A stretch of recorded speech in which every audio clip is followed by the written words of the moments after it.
Good evening. Good evening. Are you waiting for me to pick the mic? I am one who is well endowed with a voice that does not really need the microphone as such. Thank you very much. Am I audible? No. The mic is not. Am I okay? It's still my own voice. I don't know.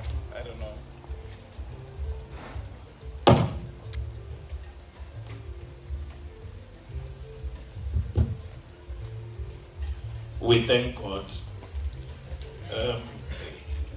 Everything, that's what we say, isn't it? When we go to church, when things don't work out, even technology stuff, we thank God for it.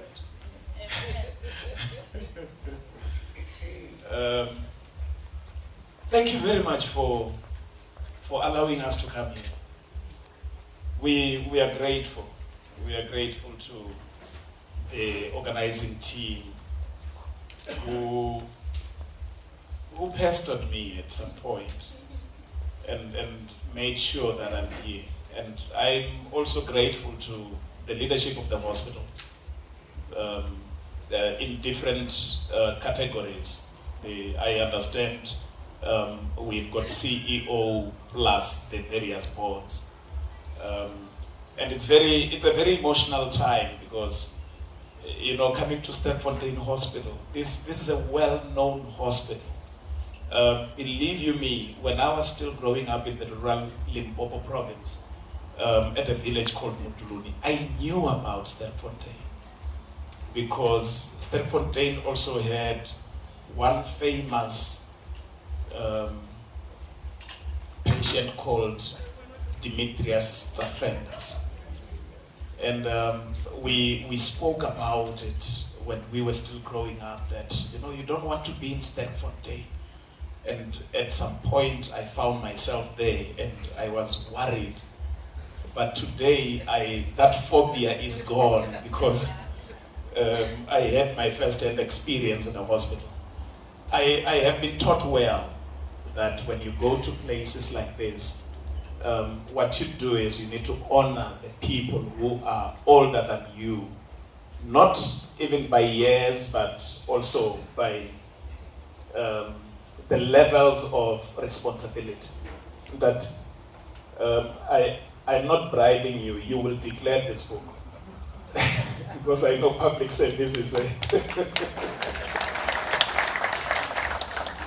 But interestingly, he spoke about something that I also subscribe to when he spoke about the issues of transformation.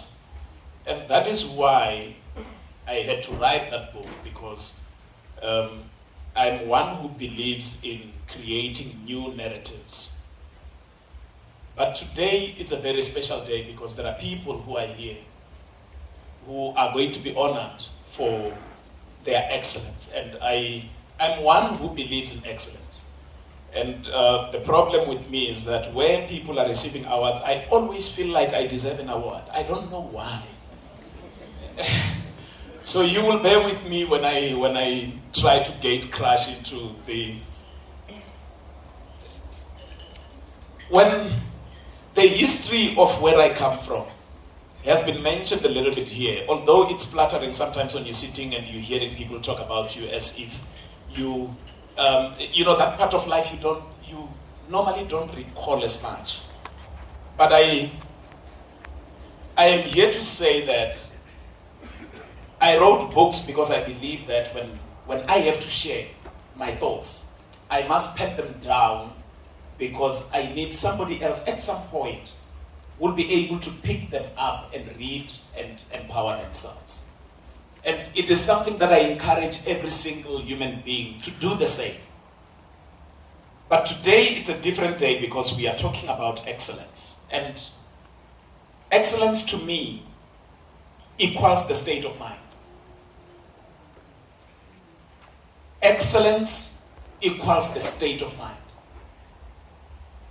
You will never get to a point of excellence if your mindset is not right. And this is one of the things that we get to miss as people. We miss this part because, I don't know whether because we are in a hurry or not, but it is a state of mind. If I am to provoke your thoughts a little bit, the greatest danger in the modern workplace is not the effects or the inability to use technology.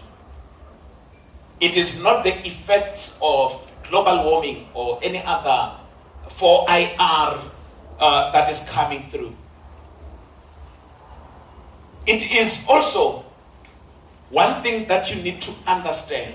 The greatest danger in the modern workplace is the unconscious employee. It's very dangerous. You see, when someone is unconscious, you are in the health department, you will tell this much better than me. Unconscious people, they hear, they don't respond. When people are unconscious, they are not aware of their environment, but they are alive. Now, what more of an employee who enters the workspace unconscious, adding up the numbers for the day, ensuring that the payments are going through, the department pays for the medical bill, but this person is unconscious, is not aware of what is happening. That is the greatest danger. Whether if you bring in technology for someone who is unconscious, it's a waste of time. You educate this person about global warming. When this person is unconscious, it's a waste of time. What you need is resuscitation. You need to get those two things, and I don't know what you call them, but I know them because I watch Mr. B. So you need to get them so that you can press against the chest and, just bring back the life to that person. And this is what we are sitting with every single day. Now, who is an unconscious employee? An unconscious employee is one who sees a job as self-enrichment more than an opportunity to make a difference. An unconscious employee is one who cannot distinguish between what started first between the contract of employment and the union membership. An unconscious employee is one who does not value time. An unconscious employee is the one who cannot act outside of the job description, even when it is safe to do so. There are times when you cannot actually do certain things because if you do that and you are caught up, you might be in trouble. But there are times when you have to go outside of that and you are never going to be in trouble for it. That is an unconscious employee. Here is something to think about. And this is my personal quote. Sometimes I do things not because I love doing them, but I do them because my children and the country's future depends on it. And I call it service. There are certain things that you do, not because you love doing them. There is no need for you to love them, because they are painful anyway. It's very painful to spend 18 hours at a hospital. I've seen this in the movies. Doctors are about to leave and go home, and then an emergency comes in. They have to operate and extend hours. It's painful. But they do it because somebody else's life depends on it. Now, there are times when you have to go on and start unblocking those pipes if you are in maintenance. And it's not the most place to be. You need to ask me, because I went in a piggery farm. I know the stench that is there in the pen. It's not the most interesting thing. But we do it because lives are dependent on it. Now, if you were to ask me, certain things that we do we do them because we love them? Do we do them because they pay our bills? Do we do them because it's fashionable? Not in these two professions, not in teaching and not in health. There's always some kind of sacrifice that goes with these two professions. And it's hectic. It's hectic to a point where if you do not love it, you will have a problem. But I just want to take you through something that I call the PAROWS of Excellence. It is contained in my book, Resuscitation Leadership, that I gave to our CEO. I call it the PAROWS of Excellence. And this PAROWS of Excellence is just 6 points, and after the 6 points I'm going to sit down. But if you embrace them, next time I hope I will be here. When they will be awarded, you will be here expecting to receive your award. Some of these things, as I speak about them with a lot of pain because I exercised. I call it the PAROWS. It's not a word that you will actually go and Google in the dictionary, the Merriam-Webster. Don't even go and Google it. I coined it because it just makes it easier when I speak. The first one is called persistent. A person who is seeking to become excellent must persist. Because excellent, on your way to excellence, you will be tried and you will be tested. It's not an easy journey. On your way to excellence, you will be opposed and betrayed. On your way to excellence, you will fail again and again and again. But because those who persist, they do it whether there are good results or not.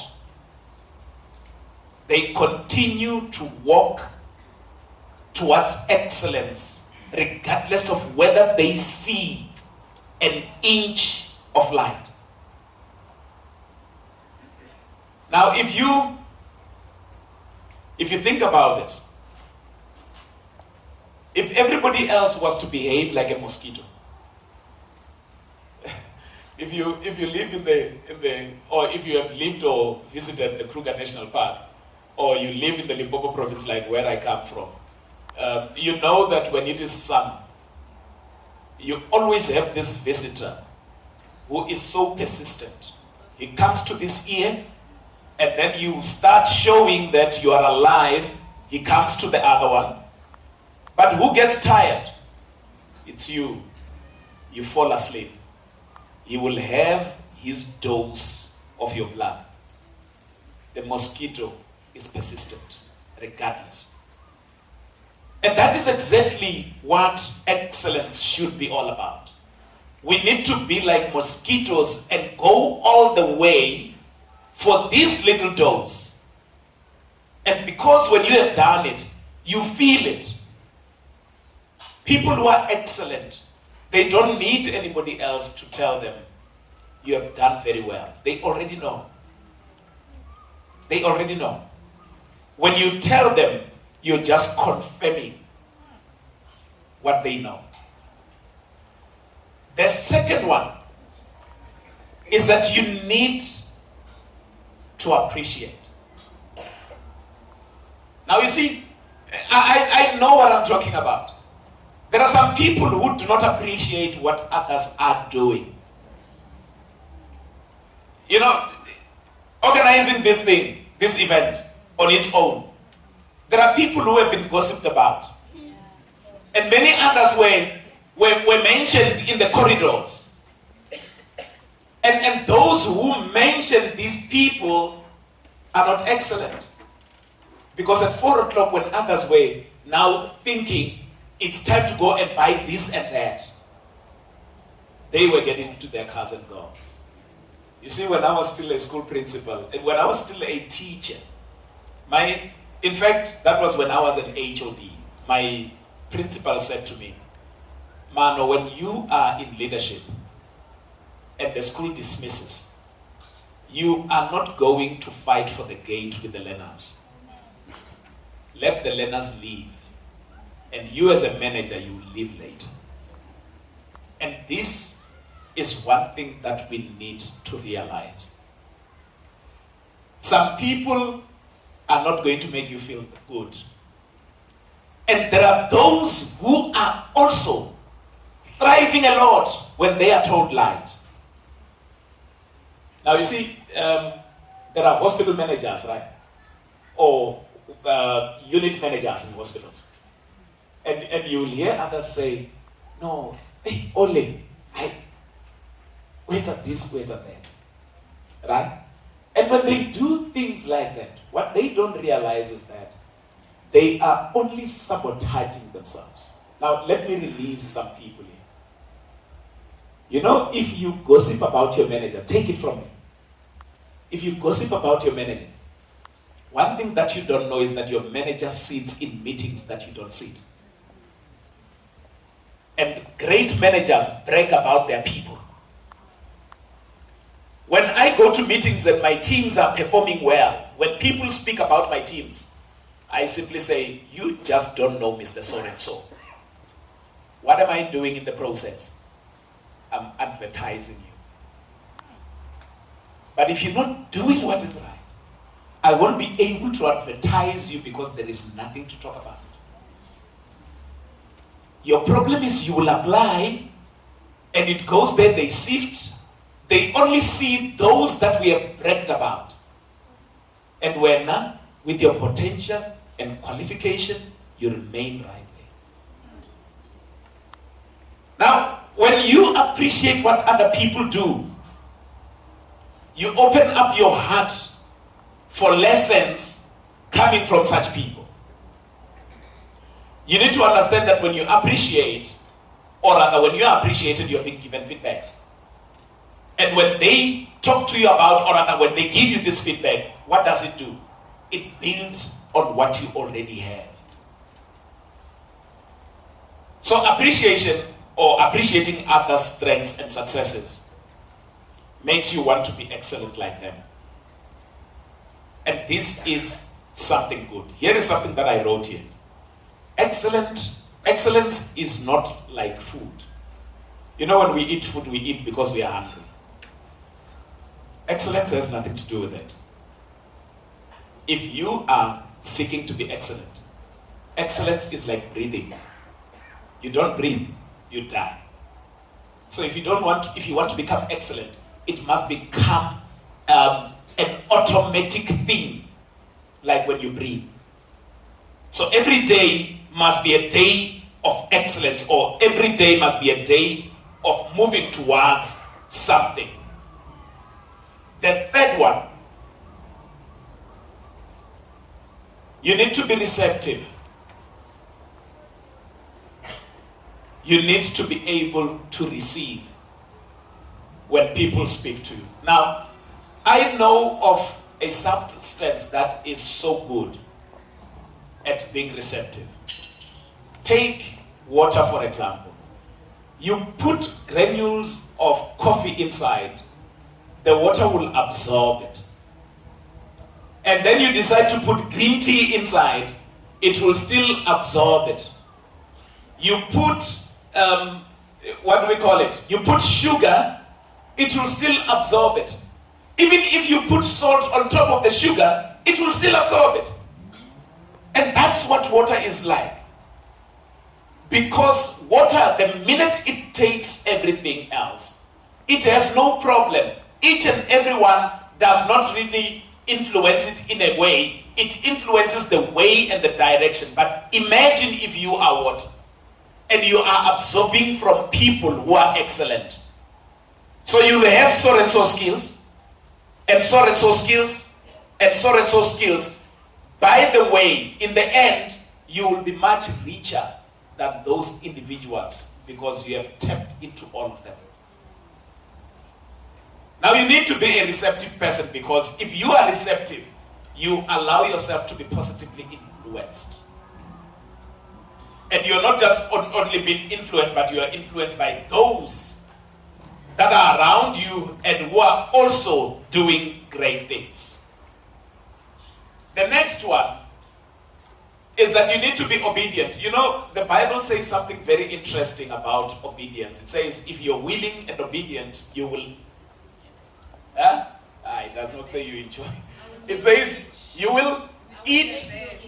No, it says, you will eat the good of the land. So there is no... If you are this obedient person, there is no need for land expropriation for you. Because already you will eat the good of the land.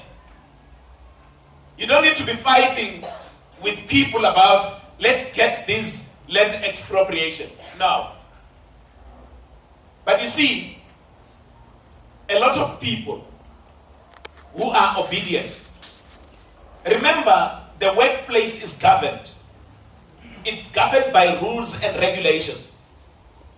In the workplace, there are people who are deployed in different and various levels. Now, an obedient person understands where they are. And if there is somebody above them, they already know that I report to so and so.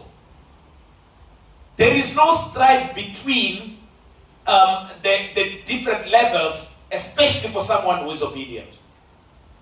But a person who is disobedient will now begin to tell you, oh, ufihle mabani.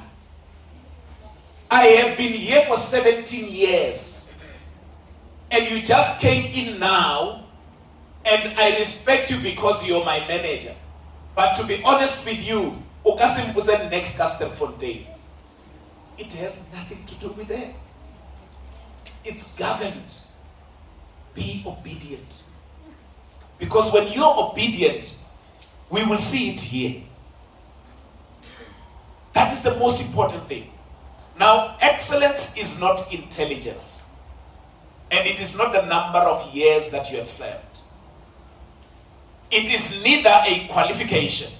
Because you can be highly qualified and be pathetic with service. Excellence is practice. It is a practice of every day. Excellent follows and loves those who are obedient. They become better at it every single day. So it means if you don't start, you don't become better. But if you start, you become better. Number 5, you must be willing. I mean, all the men who are here would know.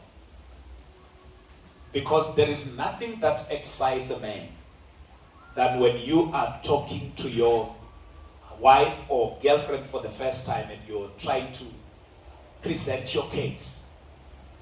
And she likes it.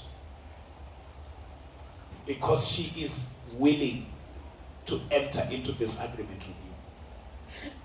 So you will understand that this thing called willingness, it is an act of love, nothing more. You can't be willing if you have no love.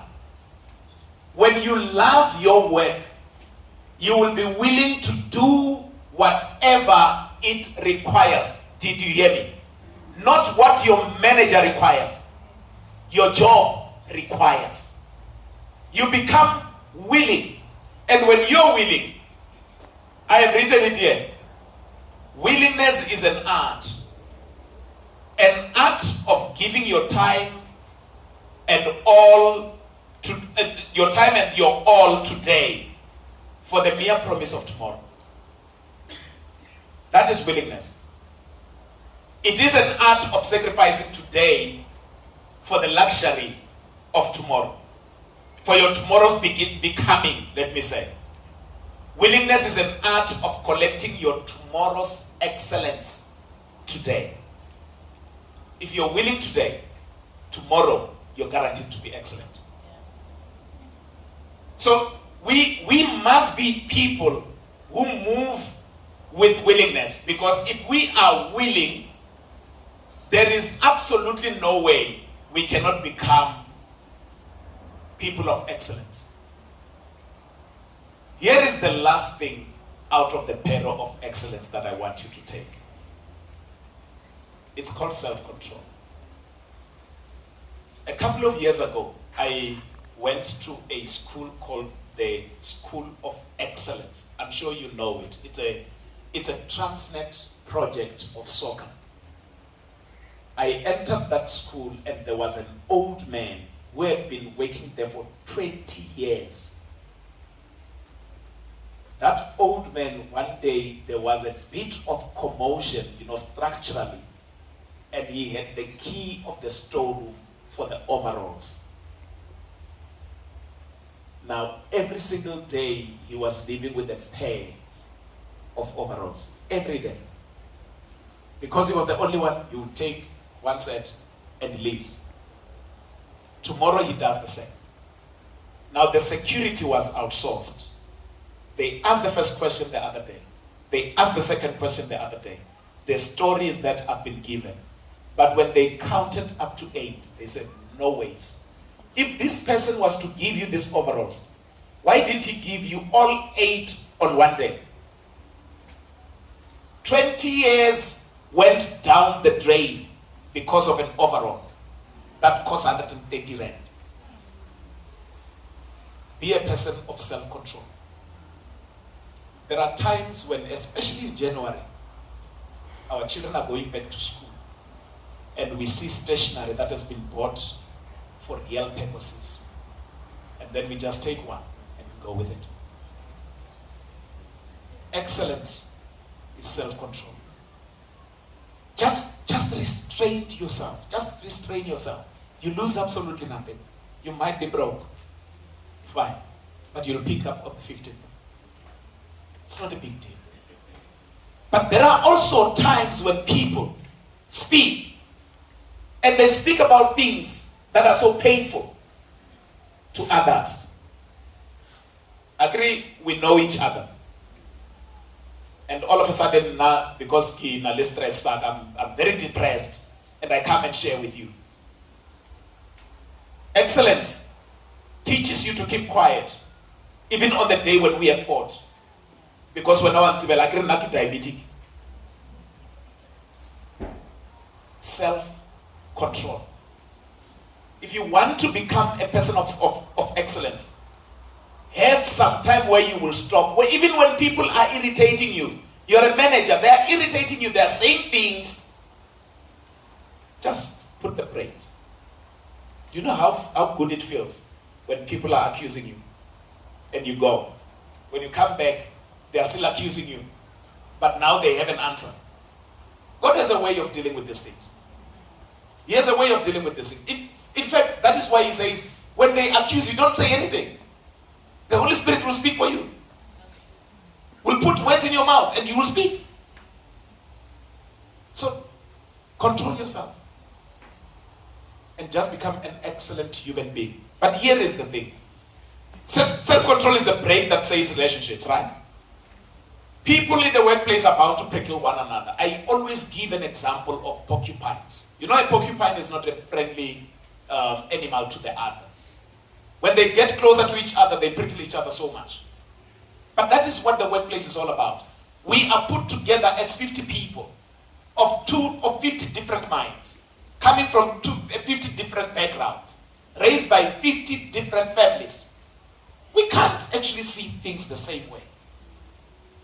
But we must be patient with one another and assist each other. so that we can all become excellent. If Sterkfontein becomes excellent, now here is another thing. For those of you who still want to be promoted, nobody in the history of human resources appoint people from a disorganized institution. I'm giving you advice. When we are sifting through, and then there is an application coming from a school that actually performs at 20, we don't even look at it. Why are we bringing you here? To lower the standards? No. But if this institution becomes excellent, do you know what they do? They come here for recruitment. Be excellent. Have this self-control. Exercise it so that it will be beneficial for you in the long run. Can you please ponder about this? I'm just about to close. In the book of Genesis, this is a very interesting story and it will save a lot of you. Genesis 11 verse 1 to 6. God looked from heaven and he saw these people busy building the Tower of Babel. And they were working so hard. And they were so united. And they said, we must make sure that we make ourselves famous. And he was looking from above, and the Bible says he comes down and he looked at them from a close proximity. And he says, people have become united.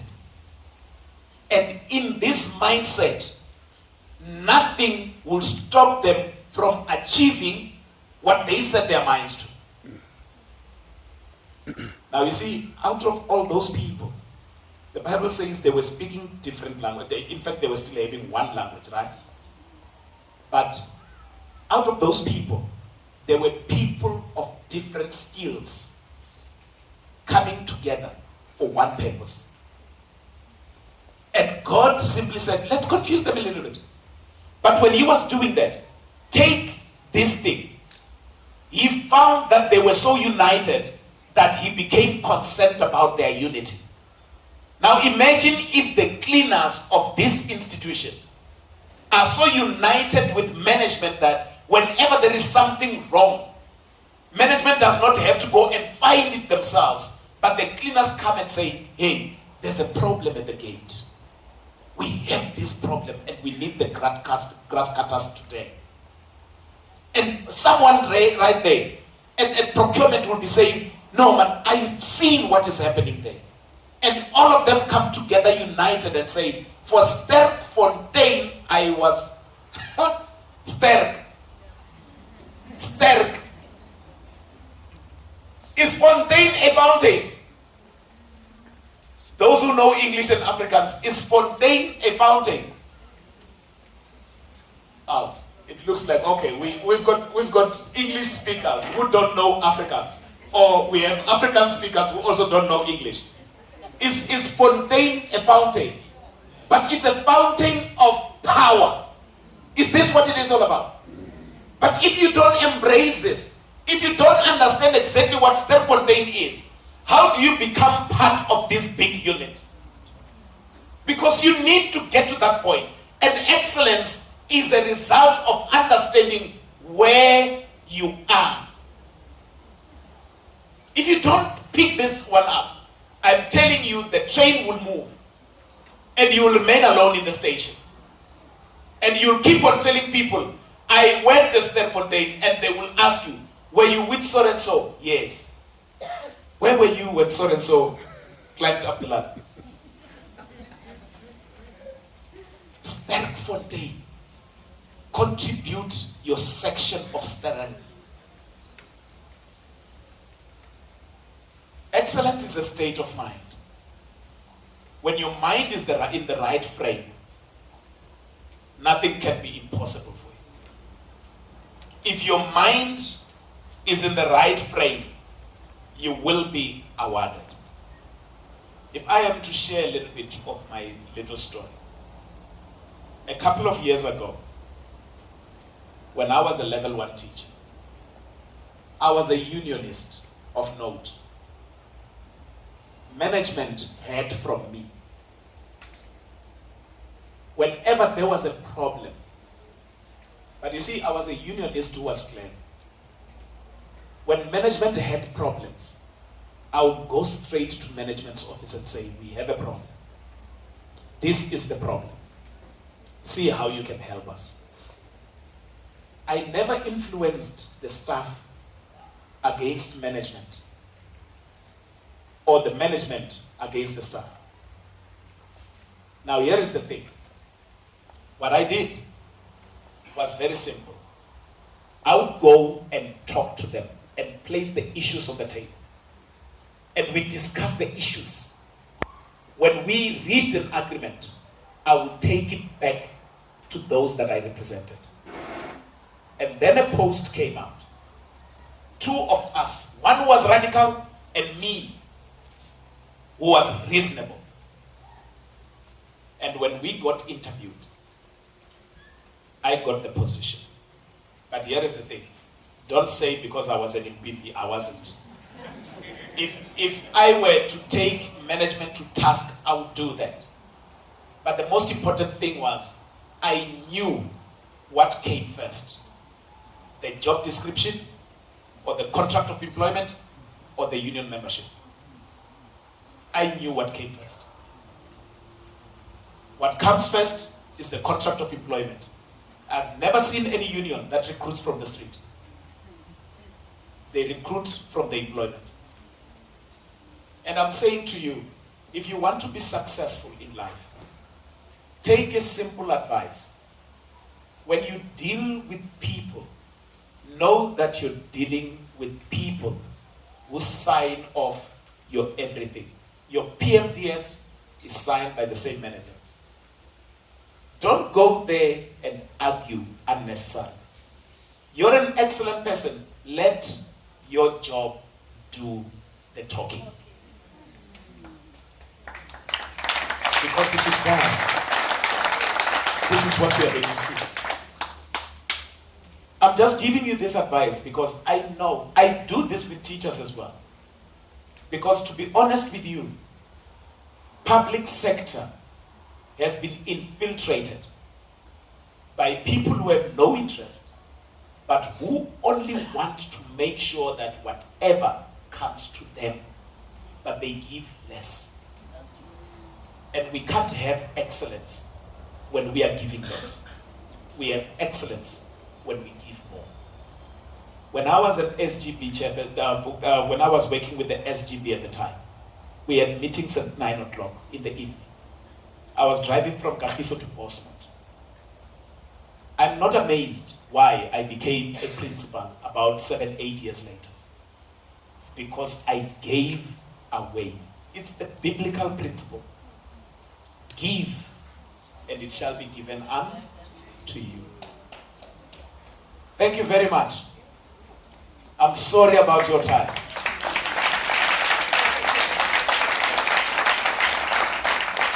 Those who are sitting on this side, they can see a reflection of my contact details. I am Mano Ramadwa on Facebook, Mano Resuscitation Coach Ramadwa on Facebook. I am also Mano Speaks Resuscitation on Facebook. That's a public page. On Twitter, at Mano Speaks. My contact number is 079-826-9403. But you can also go onto my website. It's a lovely website, www.manoramadwa.com. If you do that, I will be able to see that you're coming from Sterkfontein, because that website talks. Thank you very much.